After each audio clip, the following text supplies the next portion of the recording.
Buenos días, compañeros. Continuando con el módulo de segmento anterior, el día de hoy vamos a hablar de complicaciones postquirúrgicas 2, hablando de desprendimiento de membrana de Descemet, síndrome de bloqueo capsular y sorpresa refractiva. Tenemos con nosotros a nuestro jefe de enseñanza, el doctor Guillermo Ábalos. Nuestra tutora del módulo es la doctora Esmeralda Guzmán y mi asesora en lo personal fue la doctora Jessica Sánchez, fellow de segmento anterior, y pues su servidor, doctor Cristian Trenado, R3. Comenzando con desprendimiento de membrana de Descemet. Esta puede ocurrir por diferentes causas. Principalmente es cuando se introduce un instrumento o un lente intraocular a través de la incisión. También cuando inyectamos accidentalmente líquido o un dispositivo viscoquirúrgico oftálmico, que sería principalmente viscoelástico. Este va a ocurrir entre la membrana de Descemet y el estroma corneal, provocando edema estromal y unas bulas epiteliales localizadas. Si pueden observar en las imágenes, la primera, la inciso A, es un OCT de segmento anterior. En la flecha superior, nosotros vamos a ver la bula epitelial que está anterior al desprendimiento, que sería el inferior. Y en la fotografía B, es una fotografía en lámpara hendidura, en el cual se ve también el edema corneal superior, en la flecha superior, y la membrana desprendida se va a ver reflejada inferiormente, o sea, se ve muy, muy pequeñito, pero ¿no?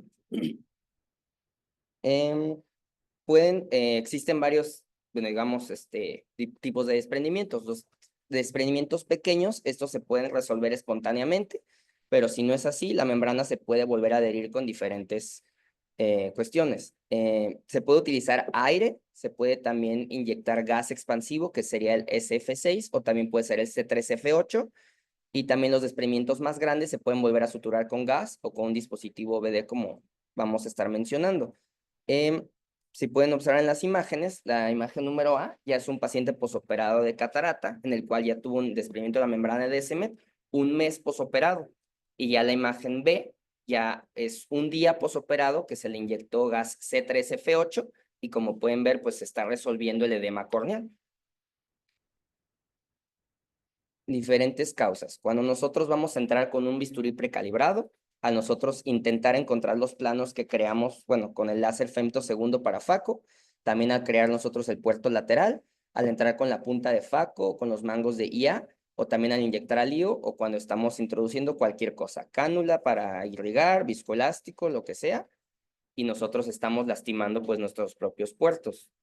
Existen varias clasificaciones. Según McCullough-Holtz, ellos lo van a dividir en planar y no planar. La planar va a ser la separación de la membrana de Descemet del estroma menor a 1 milímetro en todas las áreas. La no planar va a ser la separación de la membrana de Descemet y el estroma mayor a 1 milímetro en cualquier área. La clasificación de Jane, ellos lo dividen leve, moderada y severa. Leve siendo menor al 25% de la córnea y periferia, moderada del 25 al 50%, y severa mayor al 50% de la córnea y la córnea central. Y la clasificación de Jacob, la va a dividir en regmatógena, traccional, bulosa y compleja. La regmatógena, pues va a ser por membrana de Descemet que va a estar flotando libremente, secundaria a un agujero o a un, bueno, haber jalado, digamos, una diálisis de la membrana de Descemet. También puede ser la línea de Schwalbe.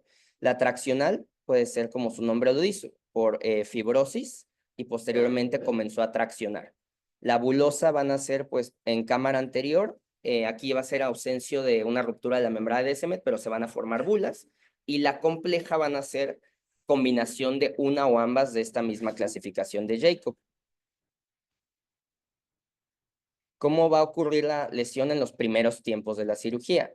Esta se va a desgarrar localmente, va a crear posteriormente un flap que va a estar flotando, el cual va a ser muy sensible a todo tipo de movimiento en cámara anterior, sobre todo cuando nosotros estamos entrando y saliendo de cámara anterior con los instrumentos.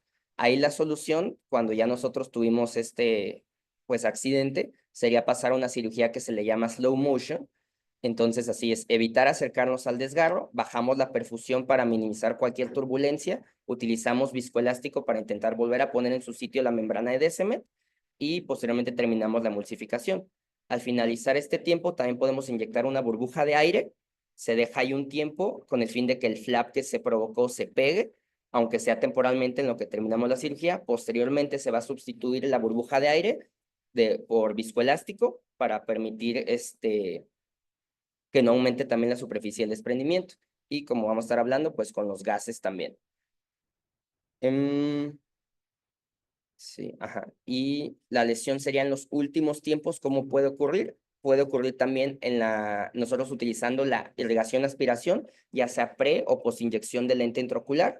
Aquí va a ser lo mismo. Vamos a disminuir los flujos que estemos utilizando, intentar no acercarnos tanto al desgarro y quitar todo el viscoelástico, dejando una burbuja de aire antes de hidratar nosotros las incisiones, para no crear justamente turbulencia y que no se vuelva a a despegar la membrana. Si el desprendimiento es mayor, algunos autores pues mencionan la inyección de gases F6 o el C3F8 que se va a expandir después de la cirugía, como funciona en los casos de desprendimiento de retina. ¿Cómo podemos nosotros prevenir esta complicación? La entrada a cámara anterior, pues es donde sucede. Entonces, cualquiera que sea nosotros el instrumento, hay que entrar de manera cuidadosa. Se dice que hay que entrar perpendicular a la superficie ocular, ya que si nosotros entramos de manera oblicua, esto puede provocar un desprendimiento de la membrana de DSM. También, ya que nosotros observamos el problema, debemos de evitar todo tipo de maniobra brusca que pueda aumentar o facilitar la extensión de este mismo desprendimiento. Utilizar aire, viscoelástico, gas para intentar volver a pegar la membrana. Y normalmente es una complicación muy frecuente, pero la mayoría de los casos no va más allá de un edema corneal localizado y solamente, pero en algunos, y que se resuelve con el tiempo, pero en algunos casos, algunos pacientes sí pueden llegar a necesitar cirugía reconstructiva, como es un trasplante de endotelial. Ahora, continuando con el síndrome de bloqueo capsular, este va a ser causado por la acumulación intracapsular de material licuado posterior al núcleo o al lente intraocular y a una oclusión de la capsulotomía anterior. Aquí, cuando la OVD o los dispositivos viscoquirúrgicos oftálmicos quedan atrapados dentro de la bolsa capsular, o sea, entre la cápsula posterior y la superficie posterior del lente intraocular, esto va a causar un shift miópico en el error refractivo, ya que se va a desplazar anteriormente la óptica del cristalino. También se puede producir un desplazamiento anterior del diafragma del iris con estrechamiento de la cámara anterior, y esto hay que diferenciarlo de un bloqueo ciliar. Si no se trata este bloqueo tempranamente, se pueden provocar sinequias posteriores y lo que nos puede llevar a su vez a un glaucoma secundario. Aquí el tratamiento, dicen que hay que hacer una capsulotomía anterior con láser Nd:YAG periférica a la óptica o también capsulotomía posterior para liberar el líquido que está atrapado, lo que va a producir un movimiento posterior de la óptica del IO a su posición deseada anteriormente, profundizando la cámara anterior y resolviendo el shift miópico. Este puede ocurrir años después, inclusive de la cirugía, con la acumulación de un líquido turbio lechoso entre la cápsula posterior y el lente intraocular, que esto se dice que es por subproductos de células epiteliales del cristalino que quedaron atrapadas. El shift miópico es poco frecuente, pero los pacientes pues pueden ser muy sintomáticos en ese caso. Tratamiento capsulotomía posterior es el principal y bueno, y en la imagen podemos observar las flechas están señalando justamente el bloqueo capsular y si pueden observar a la izquierda se puede ver el líquido turbio que quedó atrapado. Ahora, la acumulación de este líquido en el saco capsular puede ocurrir de forma intraoperatoria, empujando el cristalino hacia adelante, o de forma postoperatoria, que el lente intraocular se va a desplazar hacia adelante. Se va a asociar también más frecuente con una capsulorexis circular continua que una hecha en abrelatas, y asimismo una realización de una capsulorexis con láser de femtosegundos también puede fomentar un riesgo de un bloqueo capsular, ya que dice que una rexis más uniforme, aunque uno quisiera lograrlo, va a facilitar el bloqueo del núcleo de esta.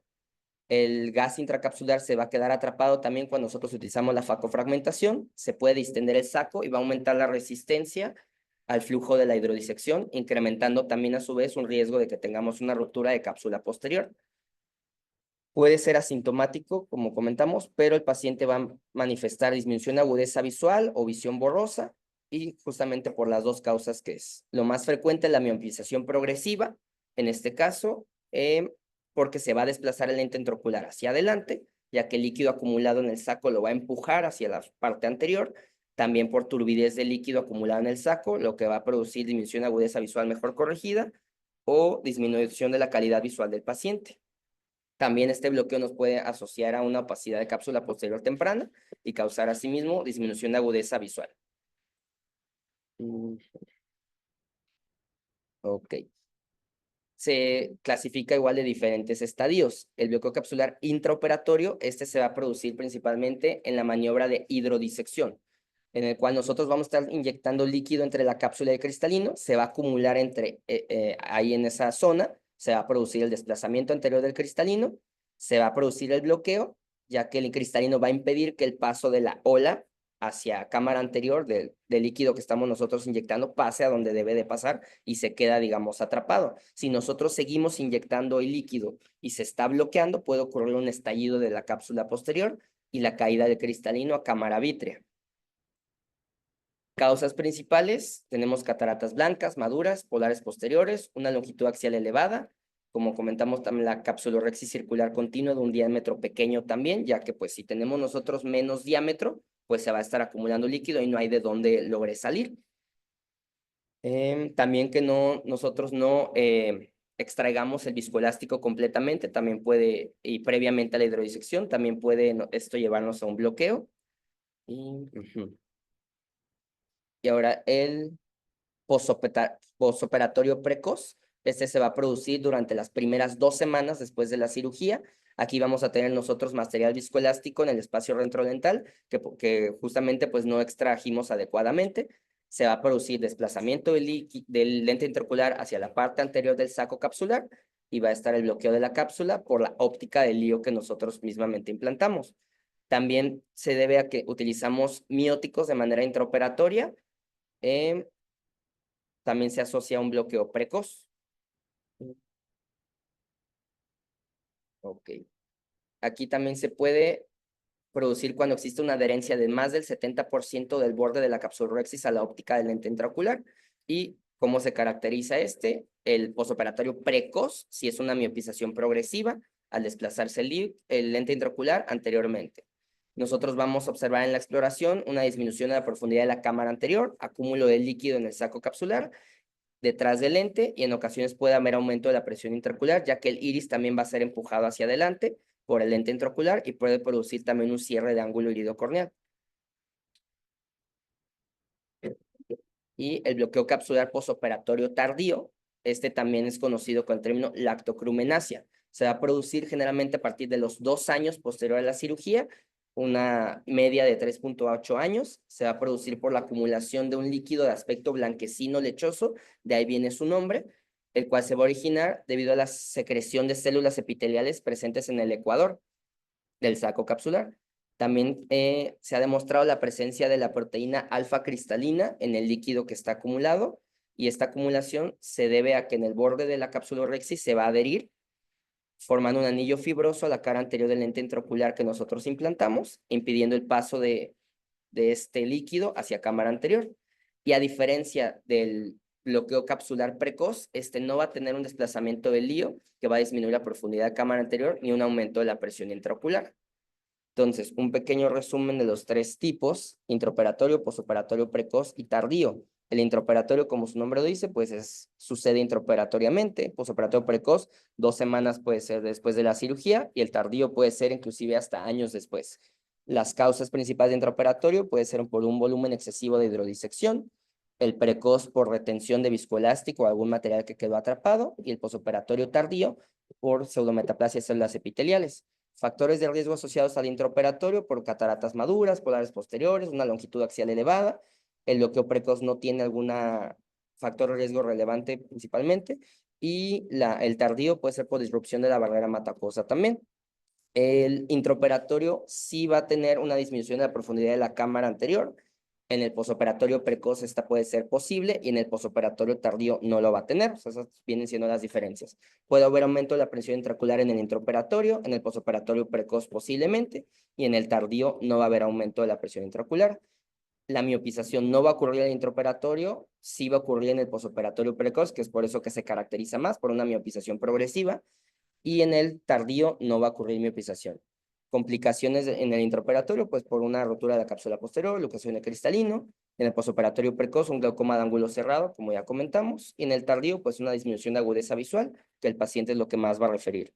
Tratamiento de intraoperatorio vitrectomía, de posoperatorio precoz una capsulotomía, ya comentamos que puede ser anterior o posterior, y también en el tardío. Y prevención del intraoperatorio hay que hacer una capsulorhexis amplia, una hidrodisección suave, porque ahí es como cuando la provocamos. El posoperatorio precoz hay que nosotros extraer todo el viscoelástico, que no quede nada. Y en el posoperatorio tardío, pues hay que aspirar las células epiteliales. Fíjense con un pequeño resumen. ¿Cómo vamos a diagnosticar nosotros este síndrome de bloqueo capsular? Vamos a encontrar pues una miopía progresiva, que es lo que más caracteriza, aumento del apío, ya comentamos que disminución de la profundidad de cámara anterior, entonces nos va a hacer pensar en un bloqueo capsular. A pesar de que no son necesarias las pruebas diagnósticas, existen varios que pueden llevarnos al tratamiento inclusive. Un OCT de segmento anterior, aunque es una técnica que nos va a permitir evaluar la cámara anterior, este no nos va a permitir evaluar las estructuras que van a estar detrás del iris. También existe el Pentacam, el cual nos va a permitir valorar el grado de distensión de la cápsula posterior, así como la evolución de la opacificación de esta. Y pues digamos aquí sería como el gold standard, la biomicroscopía ultrasónica o VM. Aquí, ¿cuál sería la ventaja principal a las otras? Ya que aparte nos ayuda a valorar el ángulo iridocorneal y también las estructuras que van a quedar detrás del iris, o sea, el borde de la óptica del lente intraocular, las ápticas, el saco capsular y el cuerpo ciliar, por lo cual es la mejor prueba que permite evaluar el síndrome de bloqueo capsular. Su desventaja es el tiempo que nos lleva a realizarla, la incomodidad del paciente porque hay que estar tocando pues los ojos y pues de que el personal que esté realizando el estudio pues tiene que ser pues adiestrado para poder hacer el diagnóstico correcto. ¿Cómo podemos prevenirlo? En el intraoperatorio, pues realizar una capsulorhexis amplia, extraer el viscoelástico de la cámara anterior antes de nosotros comenzar la hidrodisección y realizar la hidrodisección de forma lenta, controlada, y sobre todo en cataratas blancas, maduras y polares posteriores, se puede producir un bloqueo sin que llegue a producir un estallido de cápsula posterior. Se disminuye la profundidad de la cámara anterior y hay aumento del apío. Entonces, básicamente es controlar nuestros movimientos, no ser tan agresivos y pues realizar todo con cuidado. El intraoperatorio, el tratamiento, este se puede resolver presionando suavemente el núcleo hacia abajo para a continuación rotar el núcleo de tal forma que el líquido que se quedó acumulado entre el cristalino y la cápsula posterior va a pasar a cámara anterior, resolviendo esta complicación, pero si nosotros realizando esta maniobra no se revirtió la situación, hay que hacer también diagnóstico diferencial en dos situaciones. Uno que tenga una misdirection del humor acuoso, que se va a producir sin tener un bloqueo capsular, o también puede haber una hemorragia expulsiva o una fusión coroidea, que este también lo podemos ver pues mediante oftalmoscopía.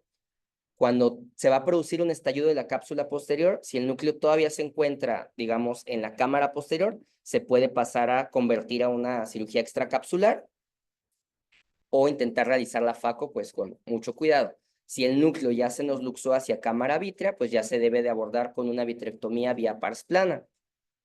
Y el cirujano de segmento anterior, por eso es muy importante que si ya ocurrió una complicación, todo lo de segmento quede pues bien realizado para poderle dejar un trabajo, digamos, o no complicarle lo que sigue de la complicación a en este caso, los retinólogos. Se pueden, o sea, siempre hay que retirar los restos, valoramos si colocamos el lente intraocular de una vez, si es que hay soporte, si no, posteriormente ellos lo van a colocar. Y si no, inclusive a veces se puede pensar en un implante secundario, posteriormente a retirar el núcleo, si es que ocurrió esta complicación. Del tratamiento más común del bloqueo capsular es una capsulotomía láser con NdJAG, ya sea anterior o posterior. Se prefiere la capsulotomía posterior, ya que esta presenta un menor índice de recurrencia y unos mejores resultados. Y la técnica es la técnica de elección tanto en el bloqueo capsular posoperatorio precoz y también en el tardío. Algunos consideran mejor la capsulotomía anterior, pero solo en casos que haya una mala midriasis, ya que no nos va a permitir hacer la posterior de manera adecuada. Y en este caso sería el primero una iridotomía láser y posteriormente la capsulotomía anterior.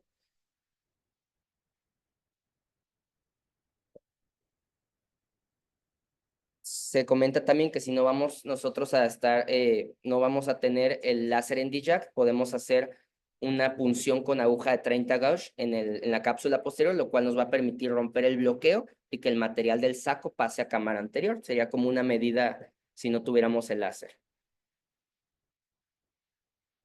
Y continuando a sorpresa refractiva. En cualquier cirugía de catarata, pues los errores refractivos posoperatorios no van a ser lo que tengamos esperado. Casi siempre vamos a nosotros intentar pues tener sobre todo cuando es una facorrefractiva, pues tener resultados refractivos pues beneficiosos para el paciente. Estos pueden ocurrir principalmente cuando tenemos un error en la medición de la longitud axial del paciente o en las lecturas de las queratometrías.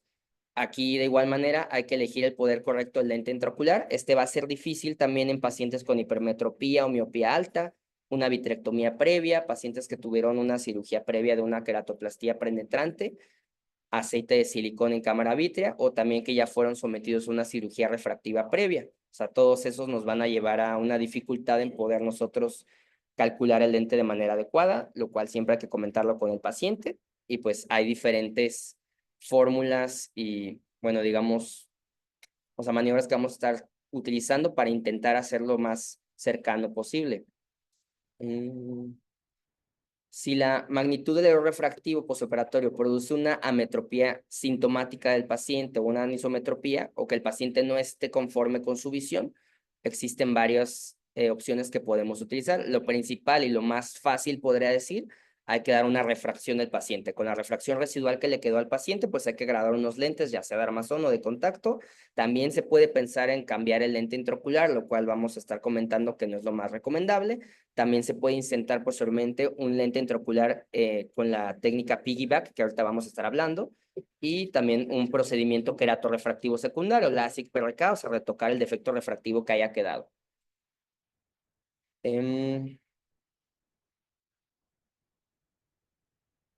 Ok, aquí también comentamos de que si la cirugía del paciente es una faco convencional, ya se puede decir que ya con que el paciente mejore la agudeza visual con la que iniciamos antes de la cirugía, ya podría ser un éxito. Pero si es una facorrefractiva en este caso, o si se coloca un lente multifocal y no nos queda casi el 20/20, pues va a ser mucho más notorio para el paciente o mucho más sintomático el poder llegar a la metropía y que no lo hayamos alcanzado. Por eso recordemos siempre que para escoger nosotros un lente multifocal, pues debemos escoger al paciente correcto. Si vemos que no vamos a lograr o se dificulta por justamente las situaciones que ya hablamos, cirugías previas, su córnea, no sé, algo que nos pueda complicar a llegar a nosotros a un resultado esperado, pues no sería un candidato un lente multifocal porque pues el paciente no va a estar conforme, ¿no? O sea, no es un paciente completamente sano. También. ¿Cómo vamos a nosotros prevenir esta sorpresa refractiva?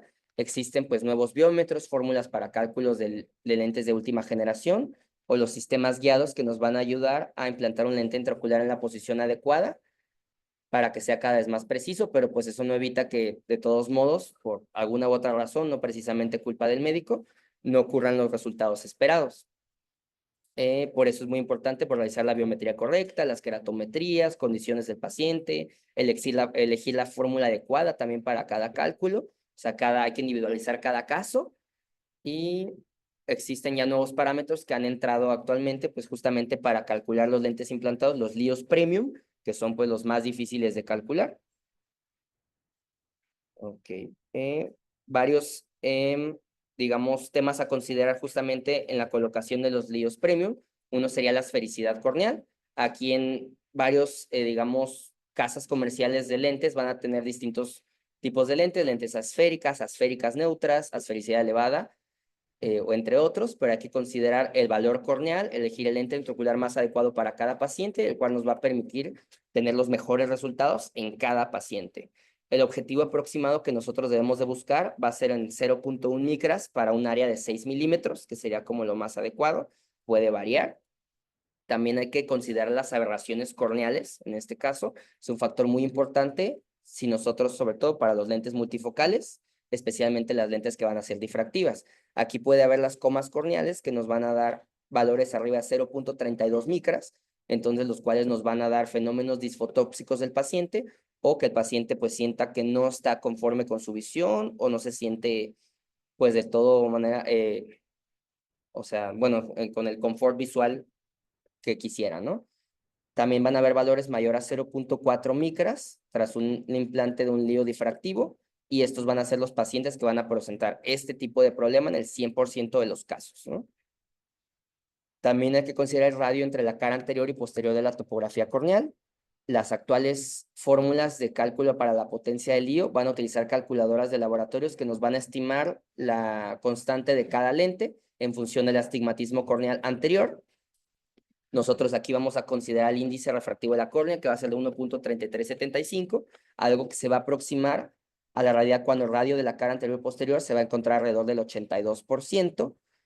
Y nosotros, para compensar ese posible error en el cálculo, se dice que en córneas que van a presentar un radio mayor al 82%, debemos de escoger un lente, una línea, digamos, un escalón menos potente al que queríamos elegir para lograr una emetropía en cualquier tipo de calculadora. Aquí compensaríamos la tendencia a que haya una hipercorrección. Pero si el radio es menor al 82%, aquí vamos a evitar la hipocorrección. Entonces el lente que debemos de elegir va a ser un lente, un escalón más potente a que nosotros teníamos indicado para lograr la emetropía. ¿Cómo podemos nosotros sacar el radio de esta cara anterior y posterior? Se pueden en topógrafos como viene siendo el Pentacam o el Galilei. Son los que nos darían estos valores. También hay que tener cuidado con los lentes tóricos, ya que estos, pues justamente hay que considerar todo el astigmatismo de la cara anterior para el cálculo de estos lentes, ya que podemos sobrecorregir nosotros astigmatismos a favor de la regla o infracorregir los astigmatismos en contra de la regla. Ok. Comentamos, cuando ocurre este caso, es recomendable realizar este tipo de estudios mencionados anteriormente y escoger el tipo de lente adecuado, no justamente el que nos quiera llegar a la emetropía, sino nosotros vamos a tomar otra decisión. Los astigmatismos contra la regla también menor a 1.5 dioptrías. Estos van a ser los más difíciles de calcular debido al valor real de la toricidad corneal y por lo tanto hay que ser nosotros muy cuidadosos en este tipo de lentes y advertir a nuestro paciente la dificultad para nosotros lograr el resultado refractivo esperado. También aquí comenta que nos ayuda mucho probarle primero la graduación al paciente antes de operarlo para ver más o menos cómo es que nos quedaría el resultado. No, creo que aquí nos suponemos más que nada a una facorrefractiva, o sea, que no hay un cristalino que nos, ¿no? Mm, oh, a ver.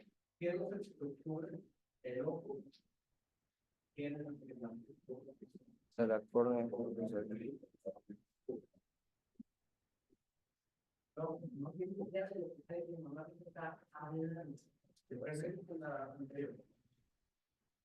ujú.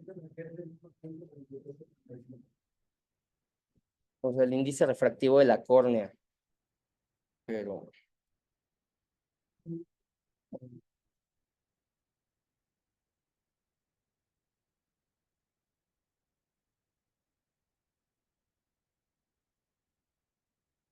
eh,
Y esto mismo que está ahí, no lo hay.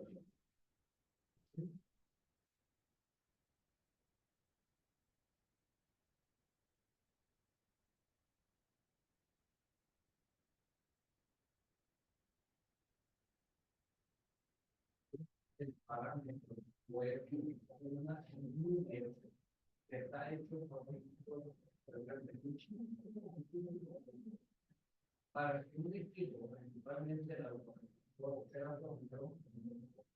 pueda medir un entorno. Y hasta el día de hoy,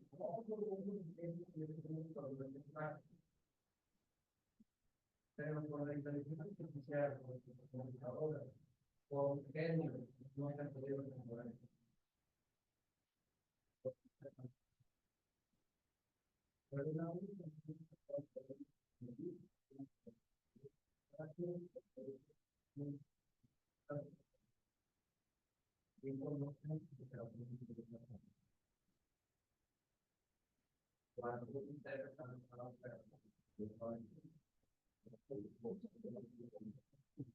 Doctor, ya te lo usamos.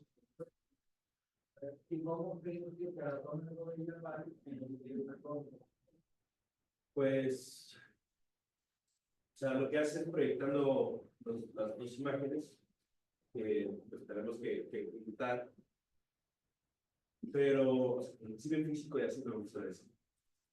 Esa es la técnica. Ajá. Las dos imágenes que se vean bien. Sí. Puede ser como un cuadrito, como un bloque, o sea, verde y naranja. ¿Cómo se hace esto? Pues alineando los ejes de la orden, ¿no? Verticales. Entonces, ¿cómo el aparato sabe qué está haciendo? ¿Cómo se hace?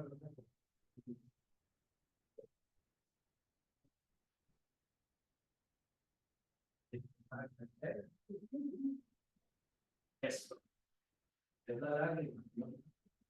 Entonces, es un parámetro rudimentario, ¿no? Que tiene varios puntos de vista.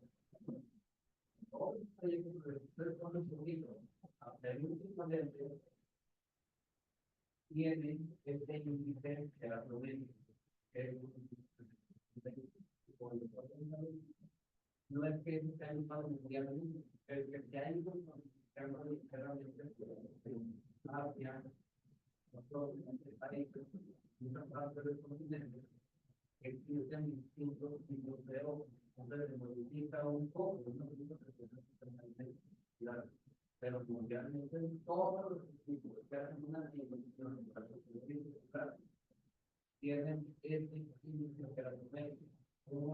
Pero 75 no tienen nada que ver con los índices refractivos ni de la zona, ni del cristalino, ni de la titular. Y siempre se equivocan. Lo he explicado 20,000 veces. Y es increíble que todavía no lo sepan. Ahora, si lo tiene ya anotado, es porque, o sea, mínimo lo entendió. ¿Qué es eso del radio mayor 82 y radio menor a 82? Es decir, la verdad no entiendo bien esa parte. O sea, nada más lo está, es que nada más lo está leyendo. Que se hayan sido y darlo y todo, no les quita la responsabilidad de hacer una clase bien. Y menos a una retrasa. Menos.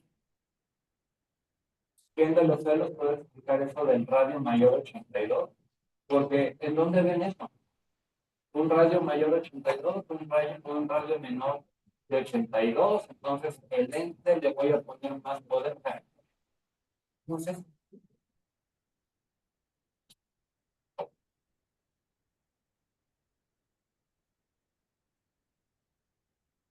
Por eso necesitan un pentacam para todo. Ahora resulta que si no hay pentacam, no pueden hacer nada. Le faltó ahí otro aparato que también es muy bueno, el SIG. No solamente es pentacam Galilei, también es el SIG. Pero nada más ustedes tienen en mente, no tienen otro aparato. A ver, continúe sin leer. lo que entienda, lo explica, porque se da cuenta que no entendió nada.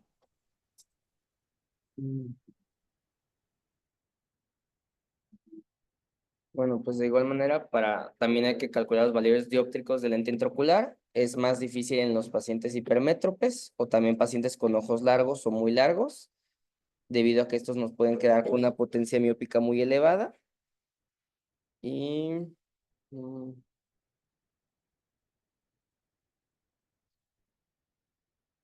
es que nada más eso. Bueno, ¿cómo vamos a manejar nosotros estas sorpresas refractivas? Hay que ver qué error refractivo es el que quedó. Si es el caso de que nosotros hay que modificar el lente intraocular, o también existe algo que se llama bueno, es que más que nada para los lentes intraoculares premium, que hay que tener en cuenta antes de implantar estos lentes, de que si con nuestros pacientes ya tienen un defecto refractivo y nos va a dar esta función sorpresa refractiva, hay que considerar nosotros la refracción corneal o alguna otra opción que pueda hacer. Existe lo que se llama la función de dispersión del punto, que esto va a ser en los casos de unos lentes intraoculares con una potencia más elevada, que esto va a ser sobre todo en los defectos que queden residuales miópicos, cuando el lente intraocular tiene una potencia baja, pero este error nos va a contribuir más a que quede el paciente pues como más miope de lo que se tenía esperado por el defecto refractivo que ya tenía anteriormente. Creo que eso es lo que entiendo. Bueno, si nosotros también queremos graduarle al paciente lentes oftálmicos o lentes de contacto, sería lo principal antes de pensar en retocar, modificar el lente o algo. También nosotros con corrección quirúrgica puede ser en lo que nosotros retocamos al paciente con una cirugía refractiva, hay que dar siempre su prescripción de la refracción primero. En lentes multifocales debemos también considerar la curva de desenfoque, y para pacientes que tienen, digamos, el defecto residual para dificultad de lejos, hay que corregirlos más con un lente monofocal. Para cerca hay que dar nosotros una visión positiva, y los lentes bifocales puede ser de visión intermedia. Aquí se dice que prefieren, la mayoría de los casos, una visión positiva, que el paciente se va a sentir más cómodo en esos casos, debido a que va a ser como el valor más, como lo más cercano al que va a tener nuestro lente intraocular. También se puede corregir mediante cirugía láser. Estos resultados no van a ser tan precisos. ¿Por qué? Porque normalmente esta cirugía láser, bueno, dice que no es lo mismo hacer la cirugía láser de primera instancia a un paciente sin haber tocado ni la córnea, ni cristalino, ni nada antes, que se va a hacer un resultado mucho mejor. Y sobre todo aquí ya estamos retocando a pacientes en edad adulta, edad mayores. Entonces aquí pues puede ser posibles complicaciones, tanto en el cálculo de nuestro lente, la inflamación más de nuestra córnea, una sobrerefracción. También los pacientes van a tener un astigmatismo mayor, un síndrome de ojo seco. O sea, digamos que van a ser problemas que nos van a llevar también, que no porque nosotros retoquemos con láser, el resultado esperado no va a ser el ideal en pacientes pues ya edad adulta. Y bueno, y se dice que nosotros debemos de esperar la estabilidad de refracción mínimo 3 meses antes de nosotros pensar en retocarla con una cirugía láser. También se puede hacer recambio de lente. Aquí no se recomienda pues por las posibles complicaciones, pero sí se puede llegar a hacer. Aquí, de igual manera, los pacientes de edad avanzada pueden tener mayor riesgo de una descompensación endotelial, porque ya estamos entrando nuevamente a cámara anterior, podemos de igual manera inflamar córnea, lastimar, entonces podemos también dañar las estructuras del ángulo, que nos puede llegar a su vez a provocar un glaucoma secundario. También puede tener un mayor riesgo de un desprendimiento de retina. Y se dice que si nosotros vamos a pensar en hacer un recambio de lente intraocular para disminuir nosotros los riesgos de que la cirugía no nos ocurra complicaciones, debe ser un recambio temprano, ya que aquí no va a haber todavía adherencias importantes del saco capsular y el lente intraocular para nosotros poder extraer ese lente e implantar uno nuevo. ¿Ok? O también se aconseja que en vez de esta, cirugía, podemos nosotros realizar la cirugía corneal o el piggyback, que ahorita vamos a hablar un poquito de él. Para la implantación secundaria del piggyback, aquí se menciona, son palabras en inglés, es cuando La imagen es cuando una persona está, bueno, parada y otro se le sube a la espalda. O sea, es como uno sobre otro. Aquí sería el lente intraocular, ahorita les voy a enseñar al final una imagen. Está uno en bolsa y posteriormente se calcula otro para que quede en el sulcus. Existen varios tipos de fórmulas. Según Guyton, él nos va a hacer que si el paciente tiene un residual miópico, vamos a dar como tal el cálculo residual. Pero si el paciente tiene un residual hipermetrópico, va a ser la refracción que quedó residual multiplicado por 1.5 y ese va a ser el valor que vamos a utilizar para calcular ese lente.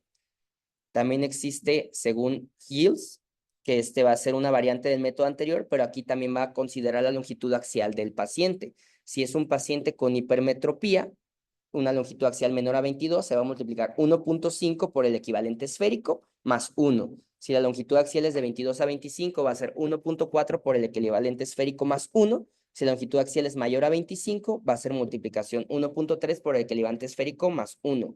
Si a diferencia es una miopía residual, la longitud axial es menor a 22, se hace 1.5 por el equivalente esférico menos 1.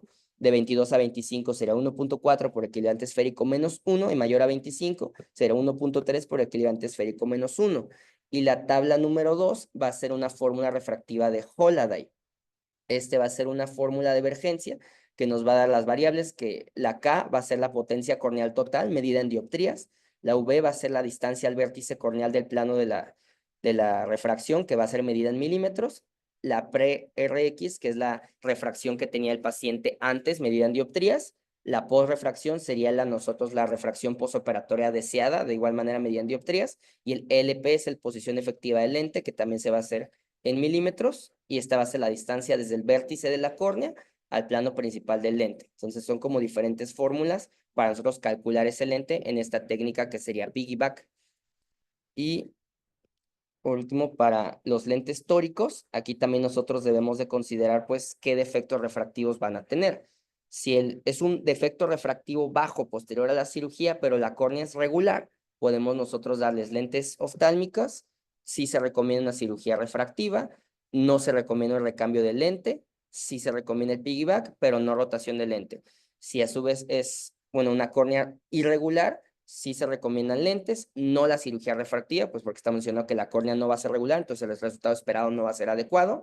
No recambiar tampoco el lente porque va a ser difícil calcularlo, sí realizar el piggyback y no rotar el lente. Si hay un alto defecto refractivo posterior a la cirugía y la córnea es regular, sí podemos dar lentes, no se recomienda cirugía refractiva por lo mismo, porque queda un defecto refractivo alto. Sí podemos recambiar el lente porque sería considerable el residual refractivo que nos quedó es alto. Sí, piggyback también, que sería adicionar otro lente más y no rotación de lente. Si la córnea es irregular, pues sí dar lentes, no la cirugía refractiva, sí podemos recambiar el lío y sí podemos hacer piggyback.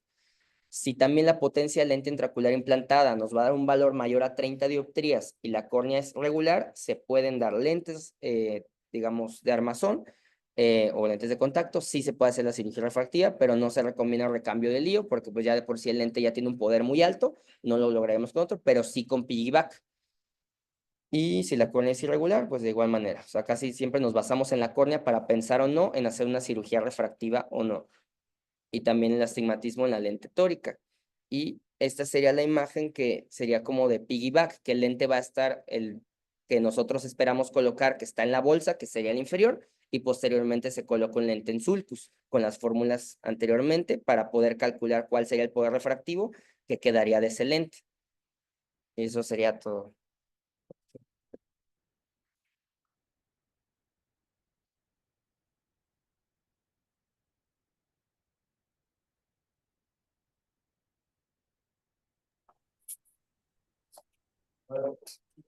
¿Cuáles? Bueno, No. piggyback es un importe ahí ya es el complejo, pero aquí en México no lo tenemos. Oiga, lo que quiero preguntar, ¿y qué Estados Unidos está en para aquí México? Ya, carísimo, pero ahorita ya es más fácil de calcular. Es que el ICL es como un lente de papel. Si el paciente tiene unos 3, uno hace la fórmula para lente de ICL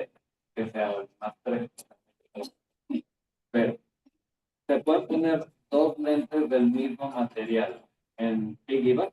No. No. ¿Por qué? Porque hay versiones interparticulares con el mismo material. ¿Qué producen? Una velocidad fundamental, opaca entre los dos. Entonces, ¿cómo se debe de poner un piggyback? O sea, de preferencia vista el caso de claro, no. Pero, ¿qué tipo de lente? Materiales diferentes. Como por ejemplo, silicona y al silicón ya. Bueno, Alien.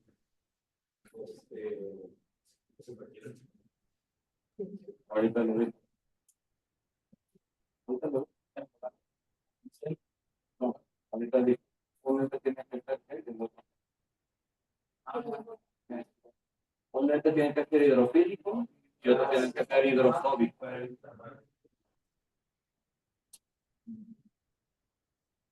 Le faltó entender la clase. Nada más. Y esto en un R3 es ya imperdonable porque pues el tema del ADSM pues es lo más sencillo, pero de ahí en más no supo ni lo que dijo, nada más hizo copy-paste de un libro del 2016, que no es malo, o por lo menos en una de las diapositivas lo que yo vi fue 2016.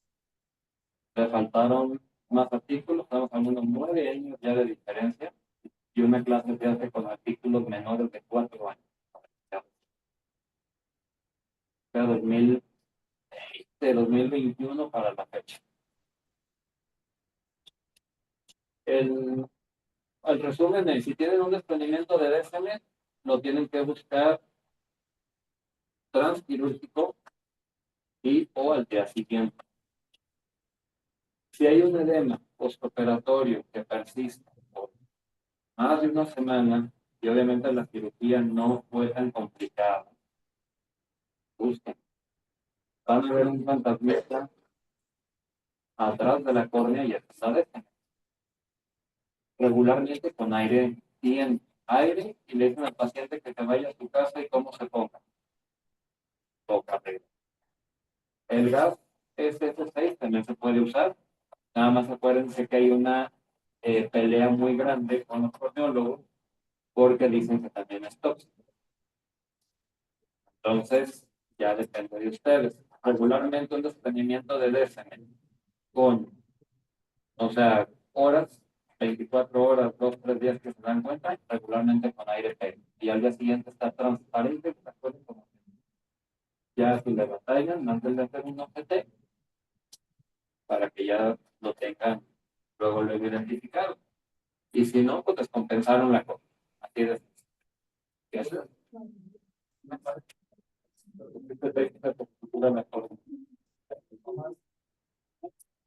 Tiene que ser perforante, pasa la cámara anterior y obviamente tiene que ser en el trayecto donde está la DNM. Si la córnea hace la sutura hace dos efectos. Nos aproxima la DSM a la córnea y además al apretar el nudo, en teoría nos ayuda a deshidratar la córnea un poco, pero eso le va a provocar al paciente astigmatismo de moderado a alto. Entonces, por arreglar una cosa, aceptamos otra, pero se puede. ¿Sí?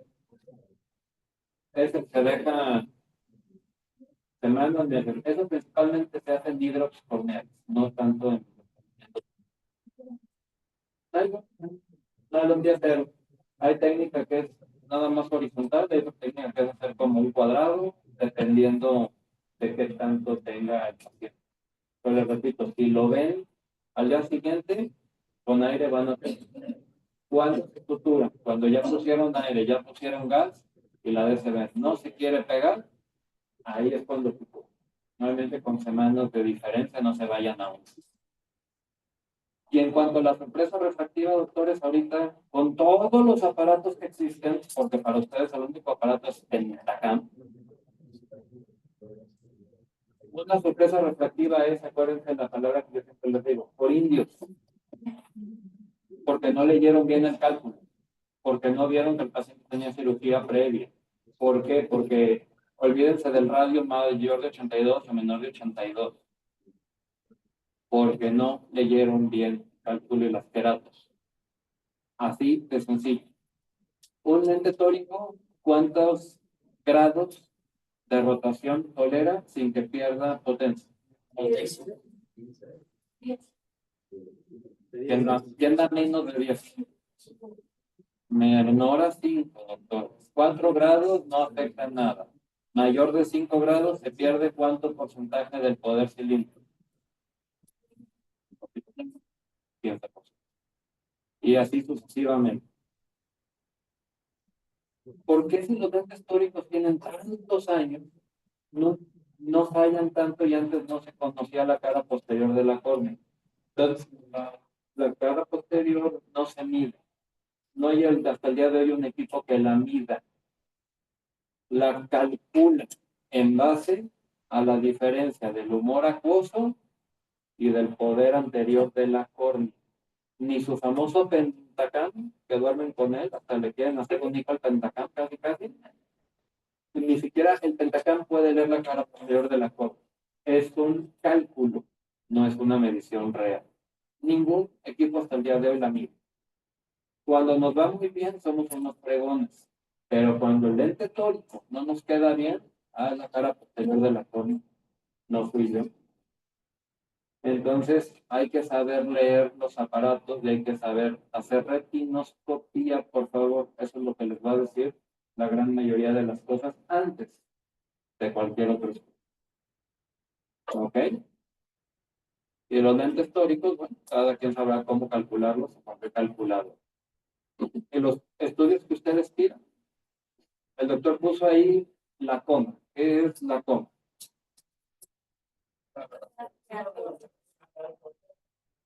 Es una aberración de alto orden. Listo. ¿Y cuál es la única manera en la que se puede corregir un coma?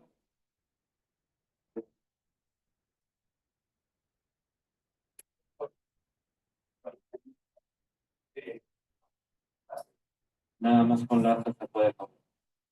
El lente intraocular, ¿cuál es la única aberración que puede modificar? ¿Okay? Nada más. Entonces, ustedes tienen trifoil, cuatrifoil, coma, esfera y lo que ustedes quieran. Nada más ustedes pueden corregir una sola aberración y la pueden corregir en medio, porque los lentes intraoculares tienen una esfericidad o esfericidad ya propia, que puede ser menos 0.1, o sea, 0. Esta es la gran diferencia. Entonces, quieren mandar a hacer los test que ustedes quieran. Pentacam, Corbis, este otro aparato que está teniendo mucho auge. Lo que es uno para el lo que distribuye al también, que también es un biómetro. Exacto. No, no. Y da unas páginas muy bonitas, es de Heidelberg. El anterior. Ustedes pueden mandar a hacer el estudio que ustedes quieran. Y si no saben leer el cálculo de lente, van a tener completos refractivos. Por inch, no por otra cosa.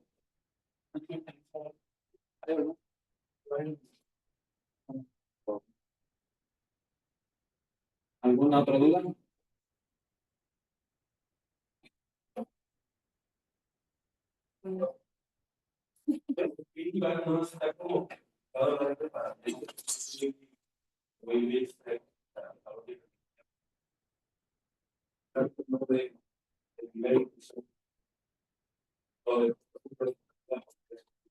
Eso era hace 15, 20 años que no se tenían tanta cantidad de dioptrías en los lentes intraoculares.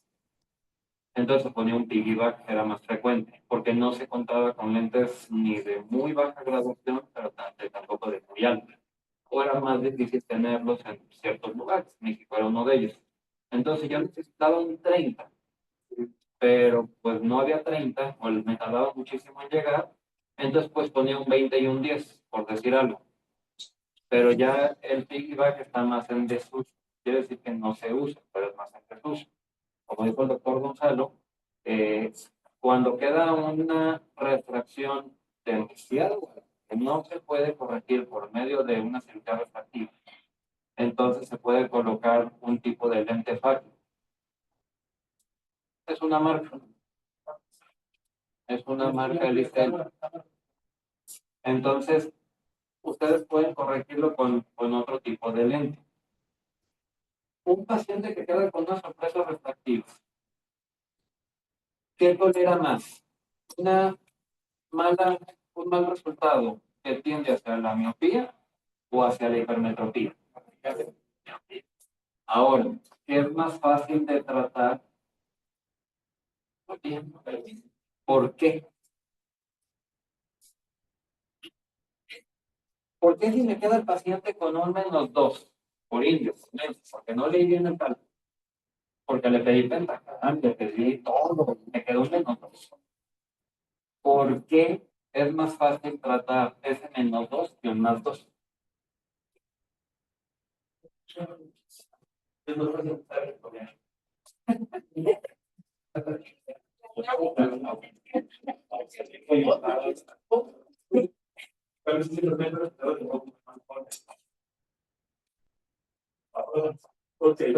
¿Al cuánto tiempo después de una cirugía de FACO se recomienda hacer un tratamiento refractivo? ¿Y qué pasa si les queda en un -4? El paciente no ve un carajo. ¿Se van a esperar 3 meses? Se puede hacer después del mes. Entonces, después del mes, ¿cuál es la técnica recomendada? TRK. Por eso es que no se debe de tratar una hipermetropía residual, porque no está recomendado. Sí se puede hacer, pero si leen, la PRK no es para hipermetropía, porque al año ya tiene una regresión muy importante. ¿Despierta, Pedro? Así son mis ojos. Entonces, esa es la diferencia. Por eso siempre tírenle a que quede en un rango de neutro a -0,50, -0,75. ¿Alguna otra duda? Ahora, si es un paciente que hicieron todo perfecto, le mandaron a hacer sus 20 estudios, entre ellos el Pentacam. Y el paciente está 20-25, 20-20, y el paciente les dice, es que no veo, es que veo borroso. Y ustedes le hacen su autorrefracción, su OPD3, como le dicen, le mandan a hacer OCT de mácula, le mandan a hacer OCT de nervio óptico, le mandan a hacer otro Pentacam. El autorrefractor les dice -0,25 con -0,50, o sea, o -0,25 o -0,25, son dioses. Le ganaron al doctor así de simple. ¿Qué van a pedir? Porque el paciente les dice, es que no veo, doctor, o sea, y usted le pone 20-25, 20-20, pero no veo. ¿Qué le van a pedir al paciente?